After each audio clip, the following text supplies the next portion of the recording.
বন্ধুত্বের সংজ্ঞা নতুন করে কি মনে করিয়ে দিচ্ছে পাকিস্তান। ভারতের ছেড়ে দেয়া পানিতে ভাসছে দেশের বড় একটি অংশ, কাচ্ছে পুরো দেশও।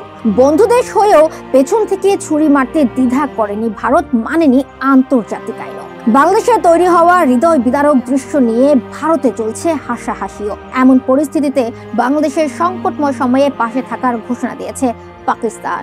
বন্যার সর্বশেষ আপডেট ও বন্যায় ভারত পাকিস্তানের ভূমিকা নিয়ে বিস্তারিত থাকছে বাস নিউজের এই প্রতিবেদনে।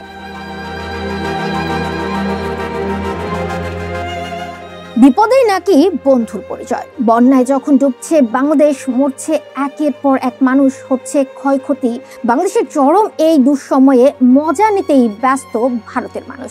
মজা নিচ্ছে ভারতের সরকারও। যে গেট খুলে দেয়ায় দুঃস্বপ্ন নেমে এসেছে পুরো দেশ জুড়ে, সেই ডম্বর গেট নাকি এমনি এমনি খুলে গেছে, এমন হাস্যকর দাবিও করতে দেখা গেছে ভারতীয় হাই কমিশনারকে। ভারত যখন পাশে না দাঁড়িয়ে বসে বসে মজা নিচ্ছে, তখন বাংলাদেশের কঠিন পরিস্থিতি হৃদয়ে রক্তক্ষরণ ঘটাচ্ছে পাকিস্তানিদের। হ্যাঁ দর্শক, ঠিকই শুনেছেন। এতদিন যাদের ঘৃণা করতে শিখিয়েছে সরকার, সেই পাকিস্তানি পাশে দাঁড়াচ্ছে বর্ণাঢ্য মানুষদের। বন্যা পরিস্থিতি নিয়ে কথা বলেছেন স্বয়ং পাকিস্তানের প্রধানমন্ত্রী। আবেগঘন বার্তায় সোশ্যাল মিডিয়ায় শেহবাজ শরীফ লিখেছেন, কঠিন এ পরিস্থিতিতে পাকিস্তান সব সময়ই বাংলাদেশের পাশে থাকবে। বাংলাদেশে বন্যায় প্রাণহানি ও ধ্বংসযজ্ঞে গভীরভাবে উদ্বিগ্ন প্রকাশ করেছেন পাকিস্তানের সর্বোচ্চ ক্ষমতাধর এই মানুষটি।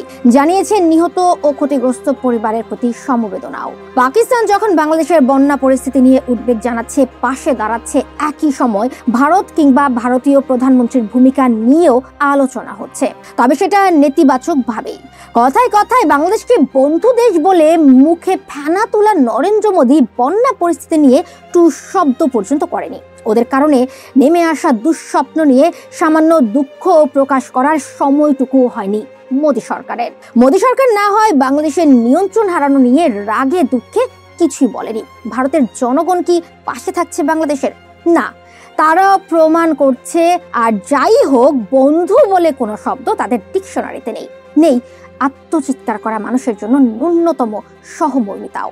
ধীরে ধীরে উন্নতি হচ্ছে বন্যা পরিস্থিতির, কমতে শুরু করেছে পানি, একই সাথে দৃশ্যমান হচ্ছে ক্ষয়ক্ষতিও। প্রয়োজন দেখা দিচ্ছে সহযোগিতার। এমন পরিস্থিতিতে কোনো বন্ধু নামক শত্রুর সাহায্যের অপেক্ষায় বসে নেই দেশের মানুষ। কাঁধে কাঁধ মিলিয়ে ছুটছে বন্যা দুর্গত মানুষদের উদ্ধারে। যে যা পারছে, যতটুকু পারছে নিয়ে পাশে দাঁড়াচ্ছে ক্ষতিগ্রস্তদের। বার্তা দেওয়ার চেষ্টা করছে, আমরা পুরো দেশ তোমাদের সাথে আছি। এই সার্বিক পরিস্থিতি কি ভারত আর পাকিস্তানকে নিয়ে নতুন ভাবনা ভাবতে বাধ্য করছে দেশের মানুষকে? উত্তর জানিয়ে দিন কমেন্ট বক্সে। আরো আপডেট পেতে বাস নিউজের সাথেই থাকুন। ধন্যবাদ।